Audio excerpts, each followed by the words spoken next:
എടയൂർ പഞ്ചായത്തിലെ concrete work പൂർത്തീകരിച്ച Adhikarippadi കുന്നത്തൊടി road Edayur ഗ്രാമപഞ്ചായത്ത് പ്രസിഡന്റ് MP ഹസീന ഇബ്രാഹിമിന്റെ അധ്യക്ഷതയിൽ പ്രൊഫസർ ആബിദ് ഹുസൈൻ തങ്ങൾ MLA ഉദ്ഘാടനം ചെയ്തു. MLAയുടെ ആസ്തി വികസന ഫണ്ടിൽ നിന്ന് 5 ലക്ഷം രൂപ വകയിരുത്തിയാണ് റോഡ് നവീകരണം പൂർത്തിയാക്കിയത്. ഗ്രാമപഞ്ചായത്ത് vice president KP Velayudhan, standing committee chairman Jafar Puthukkudi, PT Ayyub, P Sharif master, AK Mustafa, Shafi Valloran, Sudhakaran master, Shahnaz Palakkal എന്നിവർ സംസാരിച്ചു. VP Muhammad Kunhi, തീയാട്ടിൽ Siddique, AV Manutty, Nisar Palakkal, K Nisar Ali, NT Ansar Ali എന്നിവർ നേതൃത്വം നൽകി.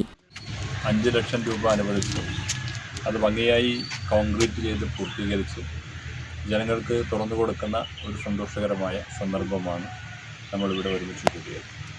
ഇതിലുള്ള പഞ്ചായത്ത് പ്രസിഡന്റ് ഹസീന ഇബ്രാഹിമുണ്ട്, വൈസ് പ്രസിഡന്റ് വേലാജൻ, പ്രിയപ്പെട്ട അയ്യൂബ്, പ്രിയപ്പെട്ട ഷെരീഫ്, മുസ്തഫ, ജാഫർ, മാസ്റ്റർ, ഷഹനാസ് അടക്കമുള്ള എല്ലാ ബഹുമാന്യരായ നേതാക്കന്മാരും സുഹൃത്തുക്കളും സഹപ്രവർത്തകരും നാട്ടുകാരും എല്ലാവരും ഇവിടെയുണ്ട്.